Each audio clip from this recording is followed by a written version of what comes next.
Welcome to the Q.A.C. Team podcast series with your host, Charles Luttrell.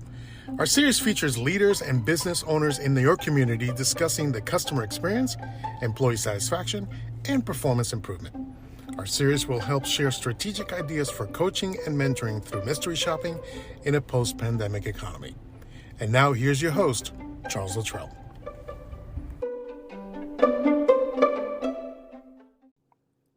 So I started to say, so I was taking a look at your website when you reached out to us, and so these are conversations that you do with local businesses, or I know you're a business consulting firm, but I'd love to hear a little bit more about, your goal with these. Yeah, so my original idea was I was going to schedule interview with restaurants, and once I got that date scheduled, I would have somebody go in, perform the mystery shop, and I'd have a report. And then when we got on the air and we talked about it, as we talk about, who you are, what you do, blah, blah, blah.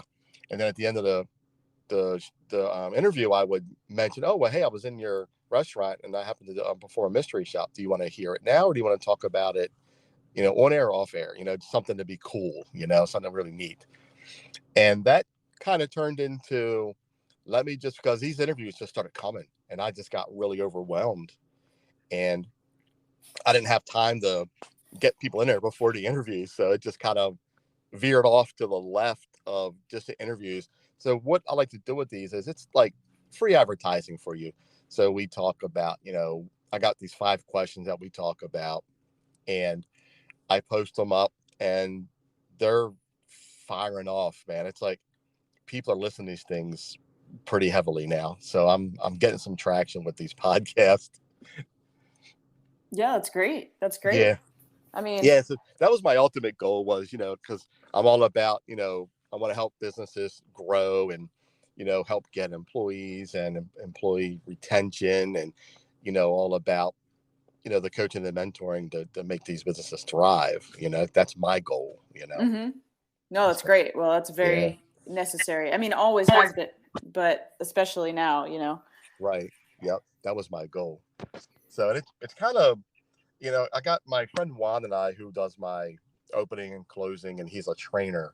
Him and I put together a nice training program, one for mystery shoppers, because I like to have people that work under me have some kind of understanding and training of how a mystery shop is performed, not just, these big companies are like, hey, you want to do a mystery shop? Here you go. And they don't really care. You know what I mean? Mm-hmm. And it kind of saddens my heart, because they make anybody do it. They don't care. But me, I want you to understand the process, that it's a job, Sure. We put together a training program for mystery shoppers. And then on top of that, I am hopefully pretty soon getting on stage to help speak about the customer experience and customer service. I ran into somebody who, they do keynote speaking. So I'm hoping to get some of those engagements as well.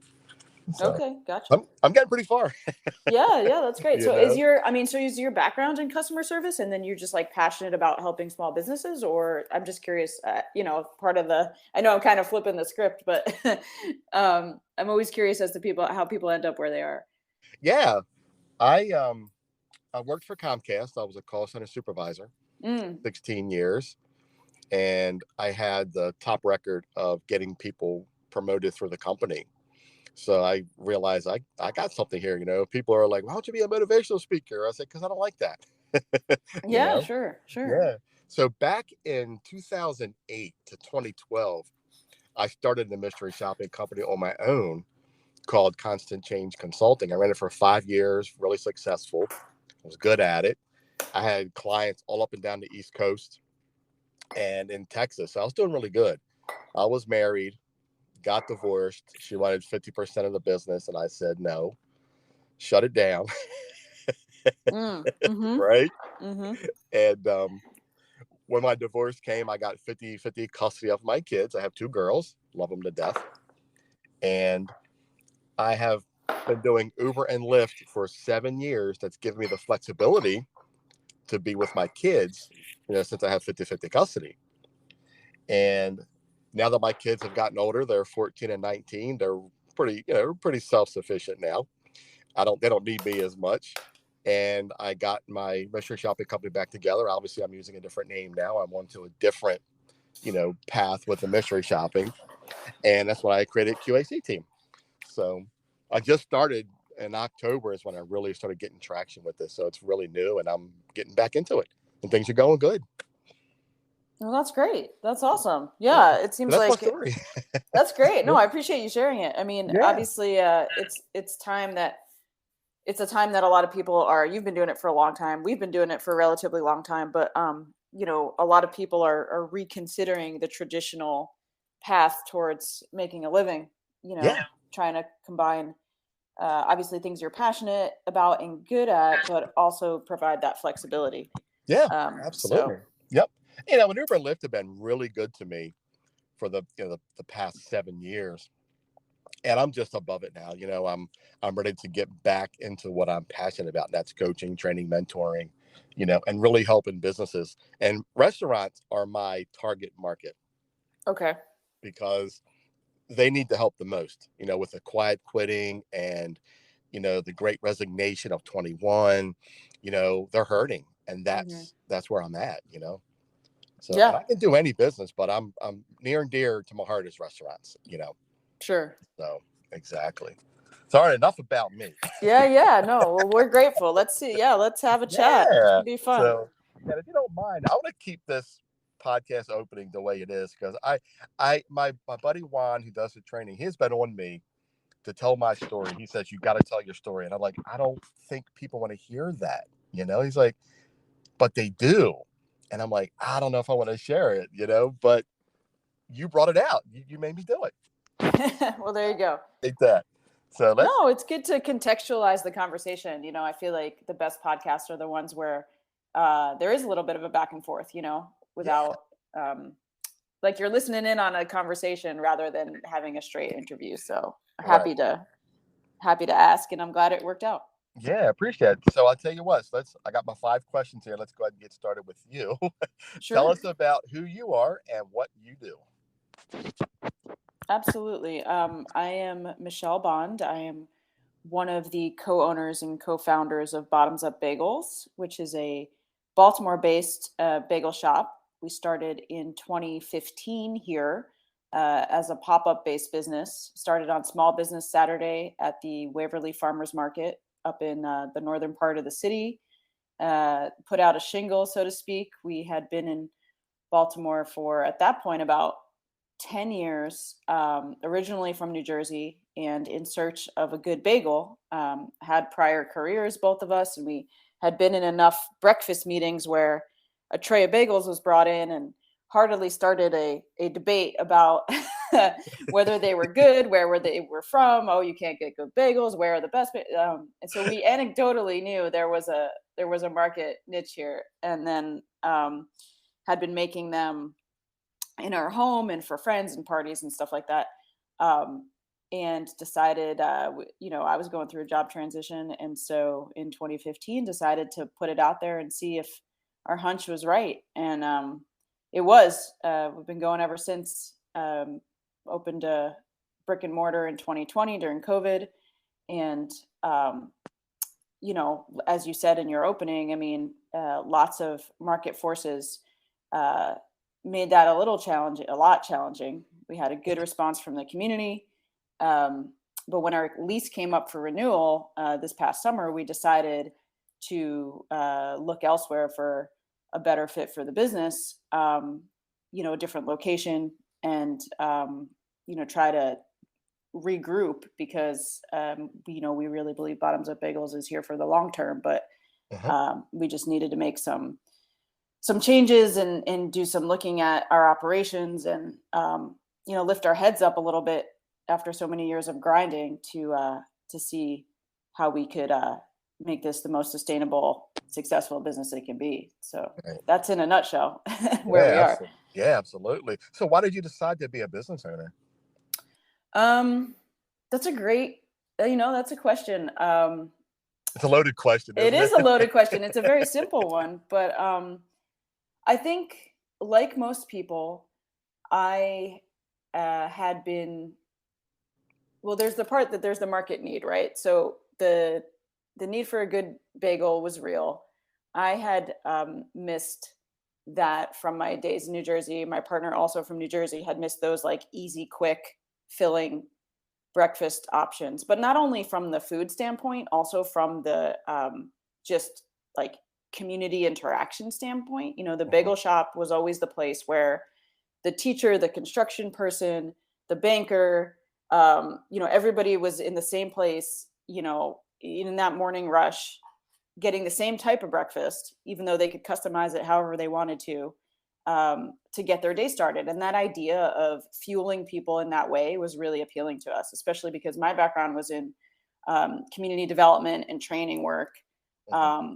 You know, my whole life has been about like trying to combine a service leadership mindset with kind of PR and marketing and training and capacity building. So, um, to me, after being in fields where I was, you know, I was progressing and I was going up the ladder, so to speak, and I was doing a lot of like nationally focused training, um, I just missed what was going on under my nose. You know, my business that I was working for had gone through a transition, and I was like, you know, I think here's the opportunity to work as hard as I've been working, but do it for myself, do it for something that can be something that I've built, and also then realize this dream of being able to reconnect with people using food as that entree. So, pun intended, you know, using food as that way in to just kind of like get a sense of my community under my nose, like I said. And so Yeah.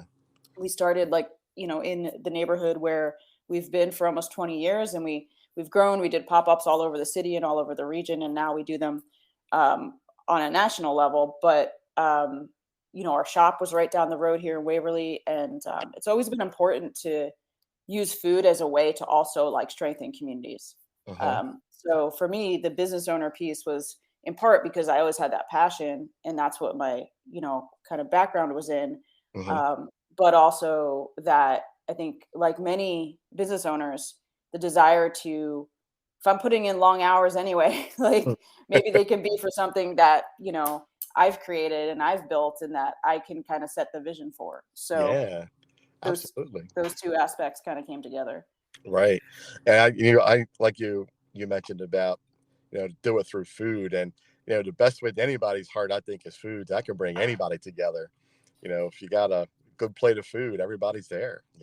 Yeah, and the customer service piece I should mention too, because you know you knew that, you know, this from, you know, doing the mystery shopping thing. But before we started Bottoms Up Bagels, we actually did something called the Baltimore Diner Survey, where we anecdotally, you know, we went out and we had sent out a survey, and we just wanted to get people's opinions on food, because we were foodies who, you know, we went out to eat a lot. Uh-huh. We liked cooking in our own home, but we felt like the actual diner, like the individual, was getting lost in a lot of the food movement of like, you know, the 2010 to 2015 ish. You know, there's a lot of like uh, kind of, I think, chef directed trends that weren't really even about the food. They were about like the physical spaces and things like that. And we just kind of wanted to test and see if other people um, felt a little neglected as diners. You know, like, okay, I go, I pay my money. Is the value really there? And Right. so we've always been really focused, and that's kind of goes back to that bagel shop mentality that we grew up with of like, you know, you could be spending $2 in here, you're going to get the same service that you're going to get, you know, as the person who's spending $100. Right. And um, so yeah, for us, it's like a good plate of food brings people together. And then I think if you can demonstrate, like we've tried to do all these years, that, you know, the person buying from you is an actual person, right? They're not a dollar. Yeah. Then that sticks with people, and you know, word of mouth goes from there. And that's what we really tried to do. It's like, just, hey, like, how's your how did your surgery go? How's your wife feeling? Like, how did your deck project come out? Like, just these things that have come up in small talk when you're taking somebody's order and they're waiting for you to make their bacon, egg, and cheese, you know? Yeah, absolutely. It's on that personal level. Absolutely. And it's funny that you mentioned that. That's one of the things that I do as a mystery shopping company. We call it competitive shopping. So we send somebody to your competitors using the report that we created for you. And then you get to see how you compare to your competitors off of your own mystery shop. And it works great because that's how you find out what they're doing good, what they're doing not so good, how to change things to be above your competitors, or, to do what you can do with your competitors. It works great. Yeah, absolutely. And I mean, and especially now, that's so reliant on, the culture that you build as a company, the training you provide for your team. That's the other thing. It's like we both came from other careers where we were trying to bring that ethos to a food business. And that was new to a lot of folks, like having, staff meetings and treating people to, you know, um, good meals or flexible hours or things that, you know, even now, especially with the Great Resignation, I think are more important, and not just for show. These need to be sustainable jobs, because that customer service is only as good as the person who's taking your order is feeling that day, or feeling about their circumstances, or feeling about working for you. And we've really tried to keep that in mind, Right.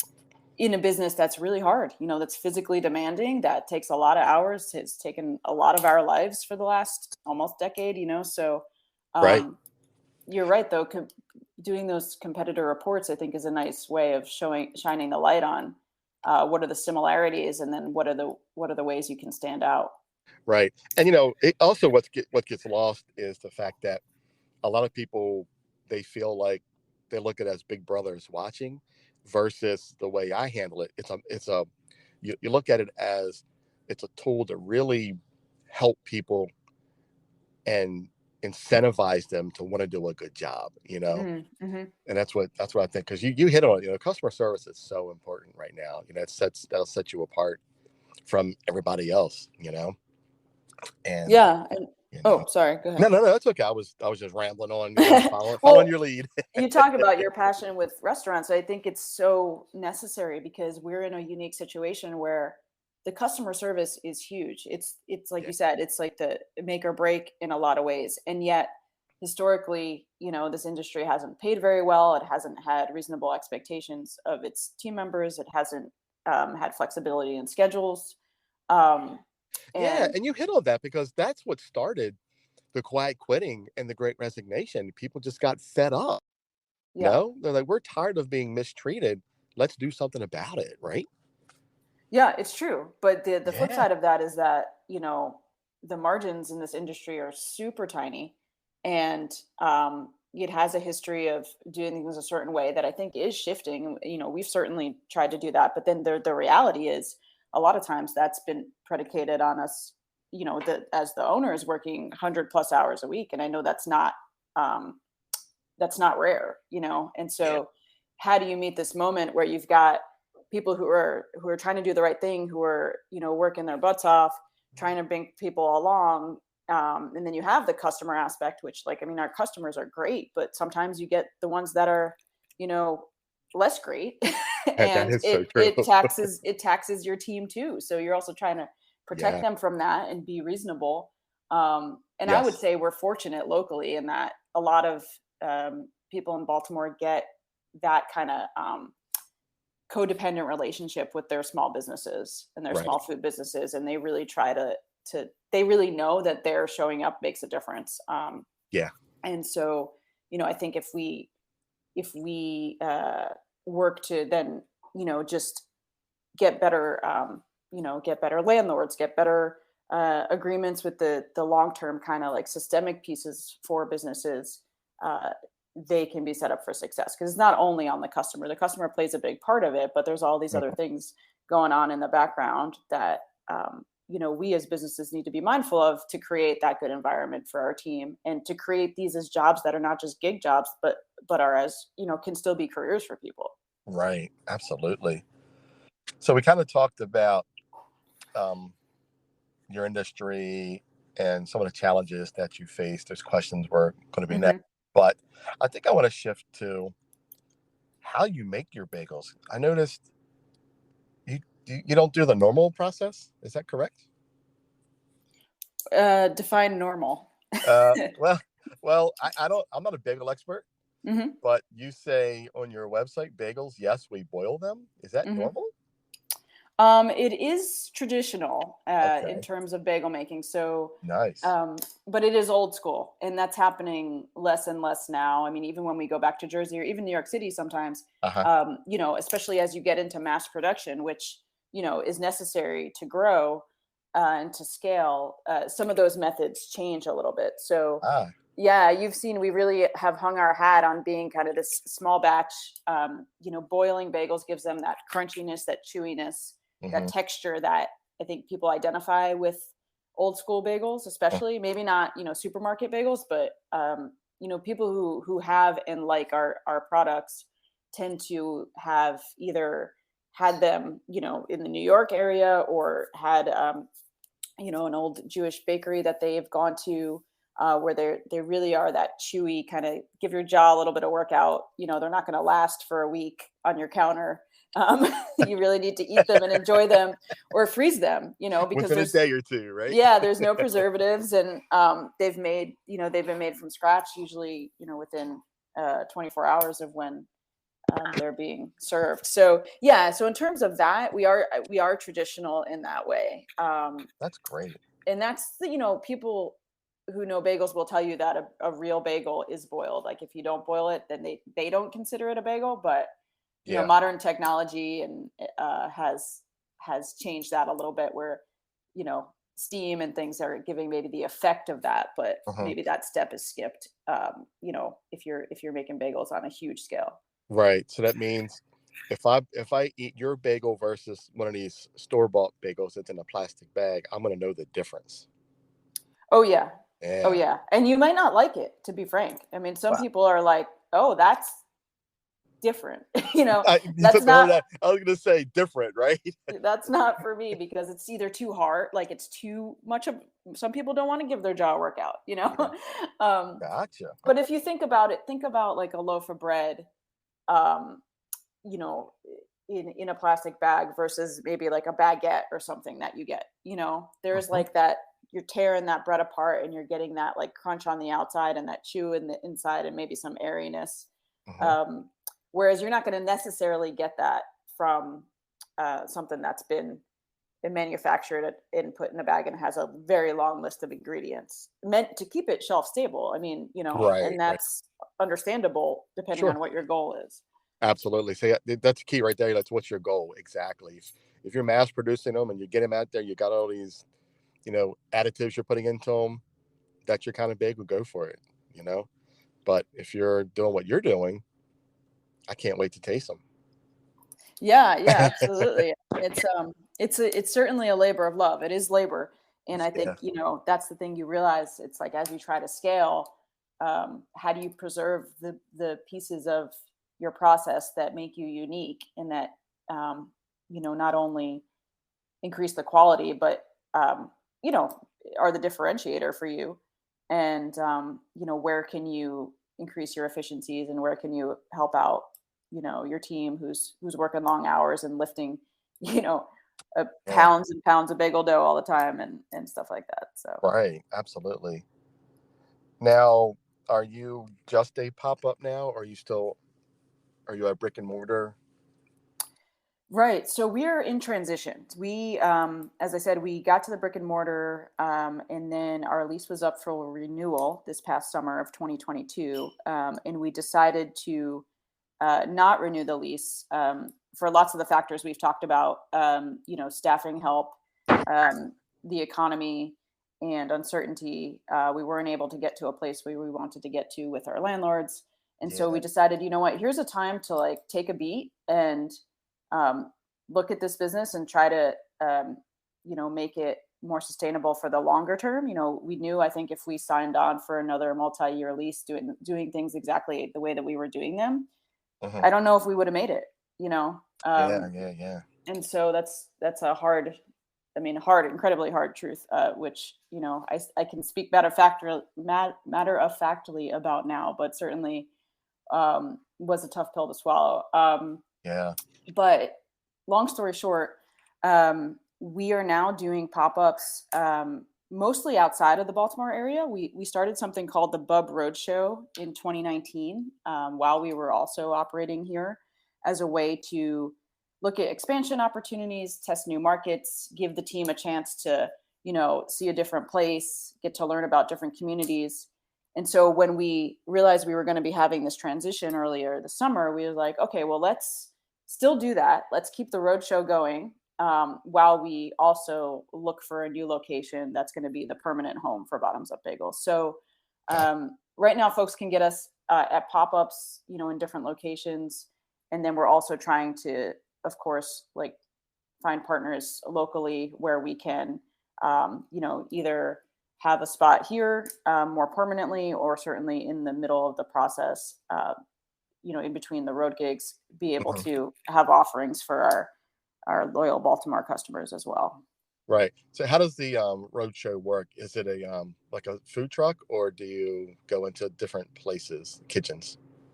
Yeah, great question. It's not a food truck. We do go into different kitchens, and that's very intentional. We started, as I said earlier, is really like a community-based, community-focused business. And so one of the things that we do when we do the roadshow is we look for community partners to work with. Oftentimes, those are church kitchens or local nonprofits. They can also be, food businesses who maybe they're just open in the evening for dinner and they have their space the rest of the day.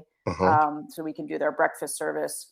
So it takes a little bit of time to set it up, because we really try to find those places where it's a good fit. It'd be a good fit for our hosts and it's a good fit for us.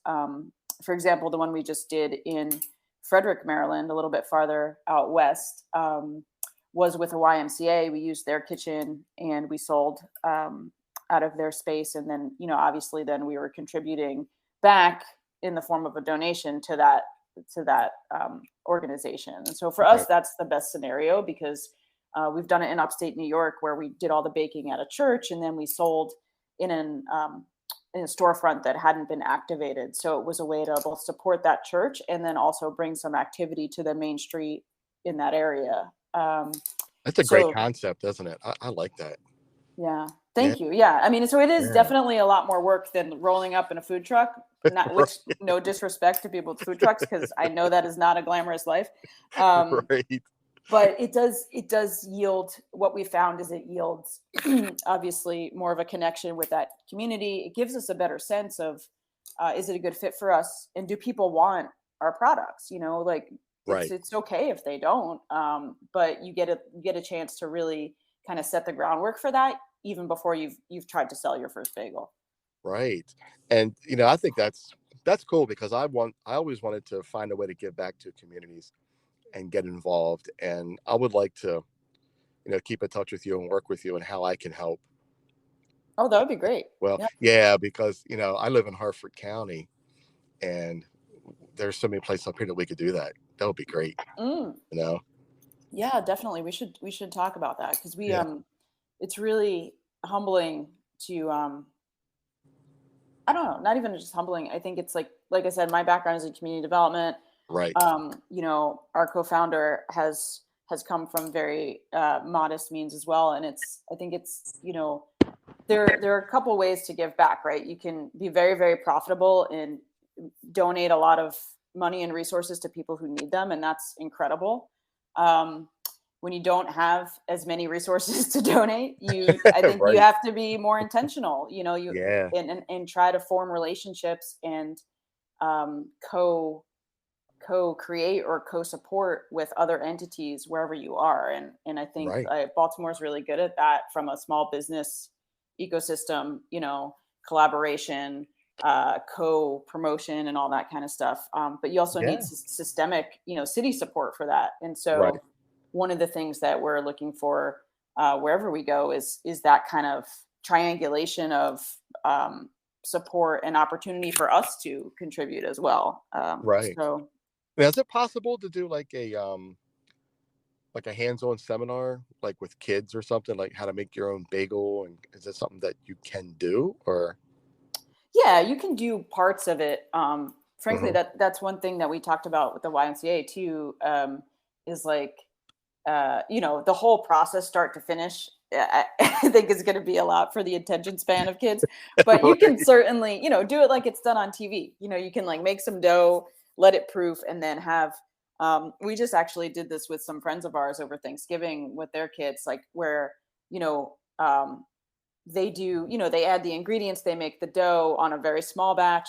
And then while that's kind of off to the side, then you have stuff that's already been ready to go. And they can like weigh out they can section and weigh out the dough. You can teach them how to form a bagel. Right. And then like the next stage, which typically would happen, a day or two, you can boil some water in a small pot and let them, what I mean? So you can definitely do it. Definitely. It's a really fascinating process. And that's one of the I'm reasons. interested. Yeah. I want to try it. Yeah. That's also why we try to look for like a place where we can have an open kitchen, because I think it's really fun for people to watch and experience it. I mean, even when we were making sandwiches out in Frederick last weekend, it was a really long line, and people were very gracious to wait, and they had oftentimes kids who were maybe getting a little impatient or whatever, and so they were even just talking them through. We were, while we were even just making a sandwich, they're like, "Oh, you see, now they're going to cut your bagel and they're going to put your this, and oh, why do they do that? Oh, that's so they label it so people know that that's their sandwich." So I think you can operationalize and make it interesting at any level. Yeah, that's really cool. So the last two questions, and I think we covered, the challenges that you face and how the pandemic's changed. I mean, we see what the pandemic has done to you, and it's unfortunate. But on a positive note, Mm-hmm. what about, let's talk about what you're getting votes for. Oh yeah, we have big news. Yeah. That's why I was like, oh, if we do this next week, I can actually share this news, because we've been kind of having to keep it quiet. Yeah, because I was curious when you said that. I'm like, I wonder what that is, because I look at your website, and sniffing around. I'm trying to figure out, what is she talking about. This is exciting. Tell us. Yeah, you didn't know it would involve Queen Latifah, right? Absolutely not. Right. Yeah, so we're so thrilled. We've been selected as one of 7 national finalists for the Lenovo Small Business Mentoring uh, Contest. And what that is, Lenovo, the electronics company, has partnered with Queen Latifah to support small businesses in a larger initiative called the Queen of Small and Evolve Small. And this is a particular contest within that, where we had to submit a video talking about our business and how we're looking to grow and what we would obviously use the winnings for. But we've got a chance at a cash prize, a prize of a healthy amount of technology support, and then the biggest thing for us, especially as a women-owned business, is mentorship with Queen Latifah. And she's been involved in this whole process. She was she and a panel of judges are the ones who picked the finalists. And so I don't know how many entries that they got nationally, but to be one of 7 small businesses up for this opportunity is amazing. So we've been getting the word out the last couple of days, and we'll continue to do so through January 16th to try to get votes to take home this opportunity, because as we all know, it's like just getting a seat at the table with the right people can go a long way. A very long way. Right. And the recognition. I mean, it's exciting to have Right. an opportunity to be on a stage like this, that showing a video that very genuinely kind of captures where we've come from, what we've done, and what we're trying to do. So yeah, we would love people to vote every day if they can, from now until January 16th. It's the Lenovo Small Business Mentorship Contest, and it's all over our website and our social media and stuff like that. So you beat me to it. I was going to say, how do we vote for you? Yeah, if I can just include maybe with the show notes in this, our website, which is just bottomsupbagels.com. And then we're on, all the socials at Bottoms Up Bagels, just at Bottoms Up Bagels with an S at the end. And we've got the links in our bios, and we've got, it on our website, and all you got to do it. Literally, it's not one of these where you got to like give your first child's information to sign up. Blood type.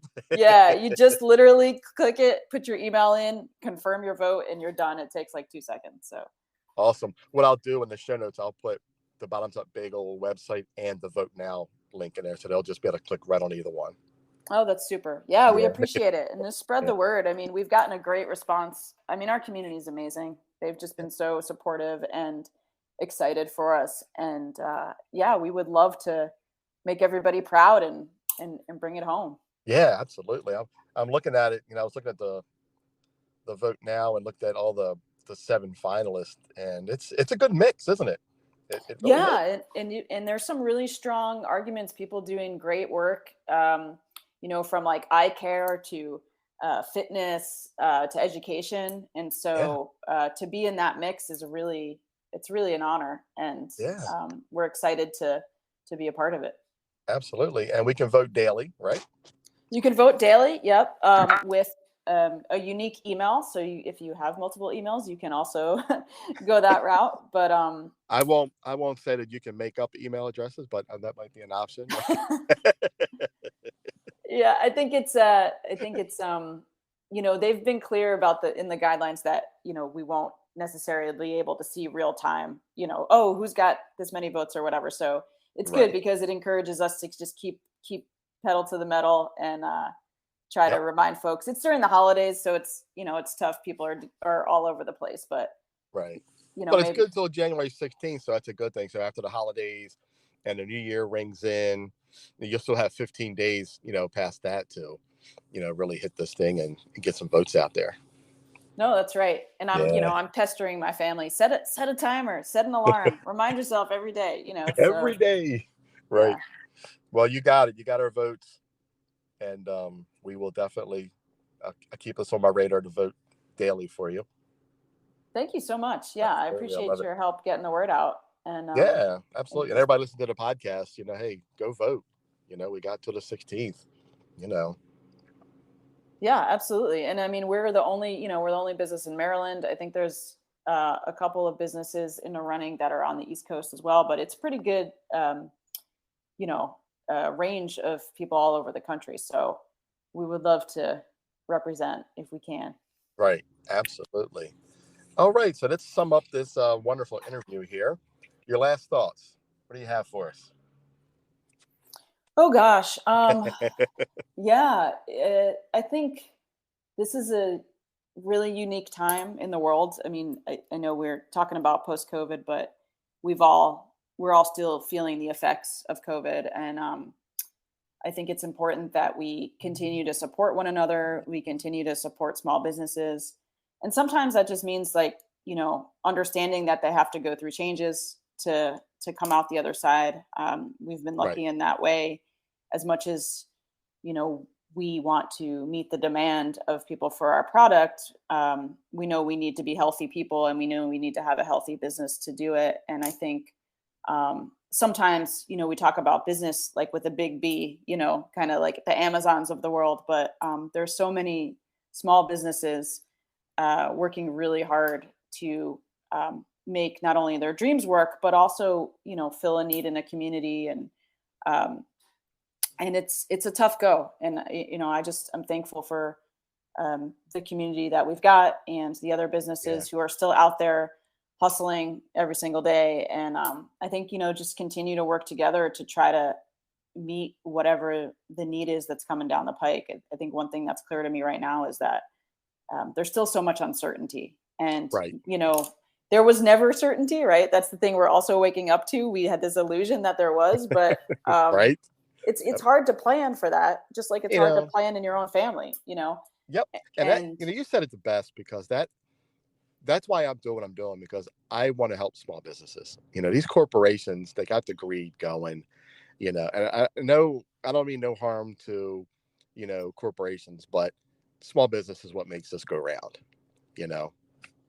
yeah, absolutely. There was Yeah. something the Impact Hub in Baltimore sent out a newsletter yesterday, which the statistics were staggering in terms of the impact of what they call micro businesses that have 10 employees or less Right. in at least the Baltimore region. And I know that's the case, in every community across the country. So Right. it's cool to like just double down on that, but also to realize that it is a marathon, not a sprint. And I think Right. when you start off, you go 1,000 miles an hour.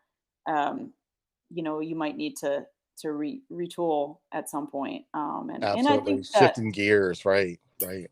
yeah, and Yeah. I think COVID has encouraged that for all of us, in one way or another. Recognizing that some people haven't had that choice, if you're in like healthcare or something. But Uh-huh. I Right. think the big takeaway is to just keep being compassionate and kind, working hard, and finding a way forward. Right. That's all we can do. Absolutely. So when is your next pop-up? Is it coming? That's a good question.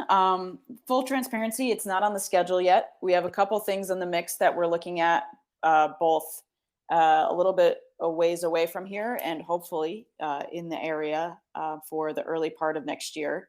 But Okay. as soon as we have that available, it will be on our website, Okay. under the roadshow or under where you can find us. Right. But we are kind of cruising into the end of the year, trying to get the word out about this contest, and hopefully in a couple of weeks we'll have some dates for what's next. Awesome. Yeah, that's I was gonna say, well, I will, we'll keep in touch with you. And once we get word of when your next pop-up's going to be, or when we can taste these lovely bagels next, we'll get that on our social media, get it pushed out there so we can. Yeah, that would be super. I appreciate that. Absolutely. Yeah. Michelle, thank you for your time. I really appreciate you. With the little technical difficulties we had, we got it worked out. We're here. Yeah, absolutely. Appreciate your patience Yeah, and your absolutely. time and reaching out to us. But no, it was a lot of fun, and I look forward to staying in touch and wish everybody a healthy and happy holidays here, and a good run into the new year. Hopefully we can Absolutely. continue on the upswing. Absolutely. Yeah.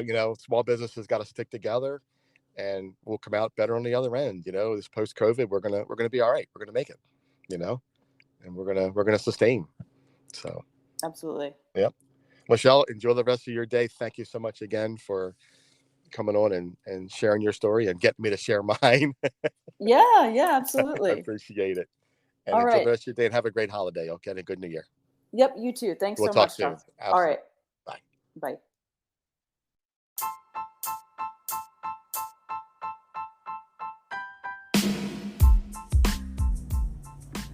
You've been listening to the Q.A.C. Team podcast with your host, Charles Luttrell.